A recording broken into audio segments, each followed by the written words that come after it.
buenas tardes, estamos en el espacio de tus derechos. En esta ocasión nos encontramos con el magistrado Plácido Álvarez Cárdenas. Él es magistrado del área penal, titular de la 9ª Sala en el Supremo Tribunal de Justicia del Estado de Guanajuato.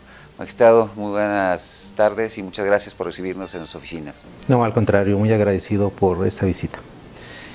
Magistrado, hay un tema que en los últimos años ha causado gran expectativa, curiosidad, inquietud y que la sociedad ha identificado como los juicios orales y que se refiere al sistema acusatorio a partir de esta reforma que se da en la Constitución General de la República en 2008 y que hacía que fuera entrando de manera gradual este nuevo modelo de enjuiciamiento penal en las diferentes entidades federativas.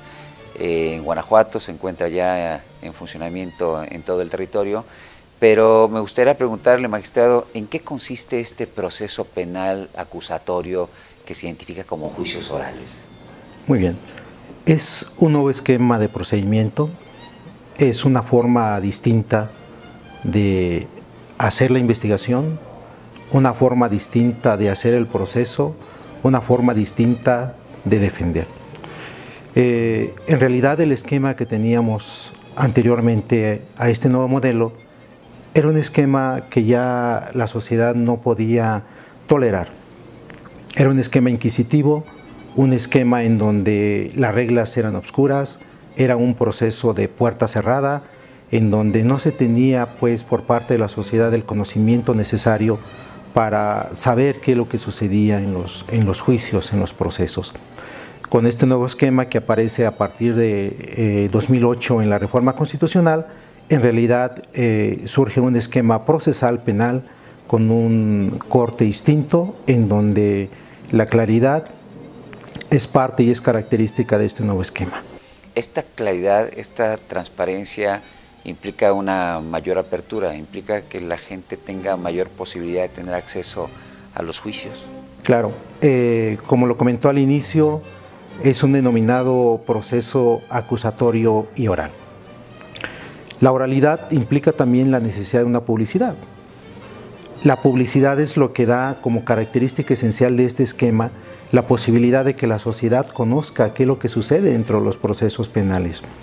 En realidad se ha señalado que la publicidad no es tanto un derecho de las partes, sino más bien se ve la publicidad como un derecho de la sociedad de poder asistir a las audiencias, de poder darse cuenta qué es lo que en ellas sucede, de qué manera se desarrolla una audiencia y cuál es el resultado de esta. De tal forma que cuando la sociedad, la gente acude a las audiencias, puede percatarse de lo que ahí sucede y puede tener inclusive una idea de lo que va a resolver el juez.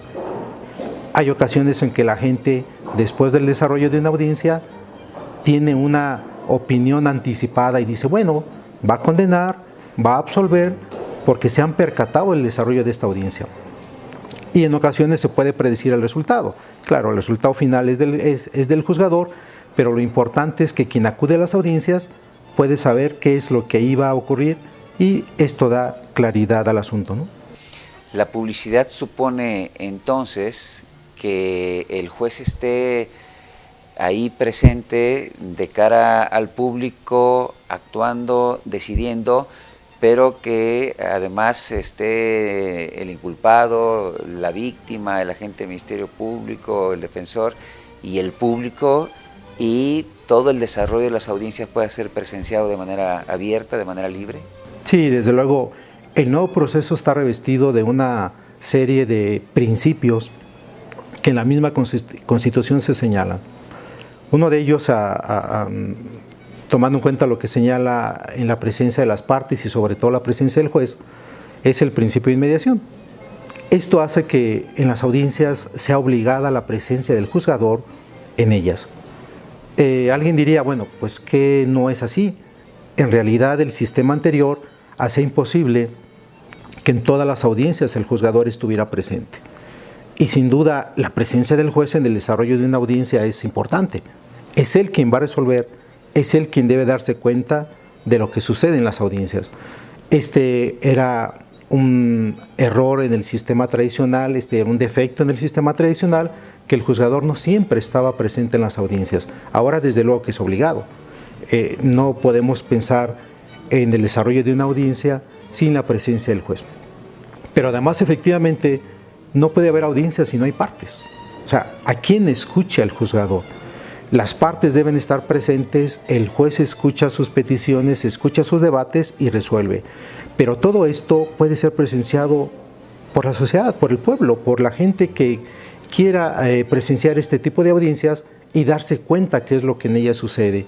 Es aquí donde surge esa idea de la claridad, porque entonces nos podemos percatar de lo que ahí pasa, la presencia del juez, la presencia de las partes y la presencia del público. Se ha dicho que el principio de publicidad tiene un doble sentido, con relación a las partes, pero también con relación a la sociedad. Y este último punto me parece muy interesante, porque entonces esto le da transparencia a un proceso. Es parte de los principios que se desarrollan en este nuevo sistema. Este proceso penal tiene un objeto, se ha diseñado para lograr un determinado propósito. ¿Cuál es el objeto del proceso penal?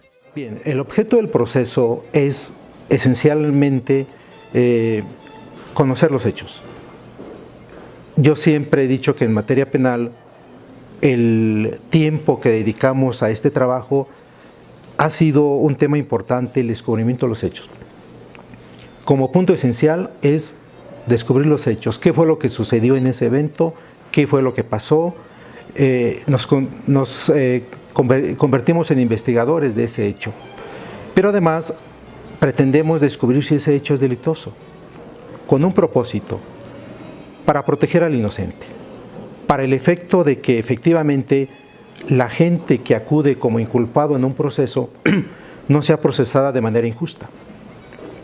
Pero además, claro, su contrapartida, si dentro de ese proceso se descubre la existencia de un hecho delictuoso, que es un objetivo importante, pues hay que sancionar entonces al responsable. Y entonces aquí la ley va señalando cuál es su objeto, desde descubrir el hecho, proteger al inocente, que el culpable no quede impune con el descubrimiento de ese hecho, pero además todo esto es con el propósito de resolver el conflicto entre partes.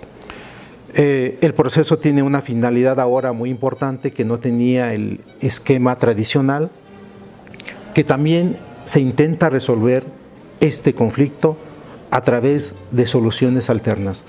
Se intenta que la reparación del daño se haga efectiva y que efectivamente entonces la justicia se dé a través de la aplicación de la legalidad. Tanto la Constitución como nuestra Ley del Proceso y nuestro Código Nacional señala cuáles son los objetos del proceso, cuál es la finalidad que se persigue con ese objeto, y es una finalidad muy amplia. Esto nos da la idea de que ya no es un derecho penal solamente sancionador, un derecho penal que busca imponer una pena, sino que ahora el nuevo modelo, a través de estas reglas, permite que el conflicto sea solucionado a través de otro tipo de acuerdos, a través de otro tipo de decisiones que se dan muy distintas a la imposición de una pena. Aparte de la protección del inocente, que es una cuestión fundamental, porque siempre se ha dicho que hay que garantizar que la persona que no comete un hecho no sea fabricado como delincuente, pero si se le acredita que ha cometido una conducta, pues la sociedad espera que se le sancione. Usted ha comentado el tema de la reparación del daño, y aquí el factor víctima, que de pronto parecía olvidado, ¿cobra un especial papel en el nuevo sistema? Desde la Constitución, las reformas que se han venido dando a nuestra Carta Magna ha contemplado ya un proceso en donde no solamente se garantizan derechos del procesado.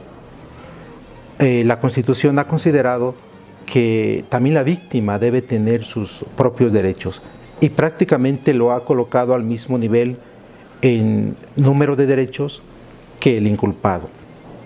De tal manera que a través de estas reformas que se han dado recientemente, fundamentalmente en el artículo 20 constitucional, La víctima tiene una importancia relevante que no tenía en el esquema anterior. Se ha dicho que en el esquema anterior la víctima era un convidado de piedra que efectivamente no tenía relevancia, era el Estado a través del Ministerio Público quien instaba en contra del inculpado y parecía ser solamente un esquema entre dos partes, el inculpado y el Ministerio Público. La víctima en ocasiones se le traía, la víctima en ocasiones tenía relevancia, pero ese esquema anterior con este nuevo modelo desaparece. Ahora la víctima tiene igualdad de derechos que el procesado. Tenemos una ley general de víctimas que garantiza todos estos derechos de forma tal que ahora en el proceso no podemos entender el desarrollo de audiencias y el desarrollo de todo el proceso sin la presencia de la víctima. La víctima debe ser traída a proceso, debe ser notificada, debe ser enterada de lo que sucede durante el proceso y desde luego debe tener conocimiento de cuáles son sus derechos, incluyendo la reparación del daño. Entonces tenemos un esquema en donde la víctima tiene una importancia trascendente de forma tal que tiene ya un asesor victimal que en mi concepto se equipara a el defensor que tiene el inculpado. Ahora parece que la víctima tiene su propio defensor, un asesor victimal que la Ley General de Víctimas obliga a que esté a un lado de la víctima, que la esté asesorando. Ya no es tanto el Ministerio Público, quien yo considero que se dedica a proteger los intereses estatales, pero los intereses de la víctima ahora están tutelados por un asesor. De tal manera que podemos ver que todas estas garantías y derechos que la víctima tiene de intervenir directamente en el proceso, de interponer recursos, de ser notificadas, de ofrecer medios de prueba complementarios, hacen que la víctima sea una parte importante en el proceso. Y lo defino así, ya es una parte del proceso, lo que antes no podíamos entender en el sistema anterior. Si me permite, magistrado, haremos una breve pausa para continuar con esta conversación. Estamos hablando sobre el nuevo proceso penal llamado sistema acusatorio adversarial y conocido coloquialmente como sistema de juicios orales. Regresamos.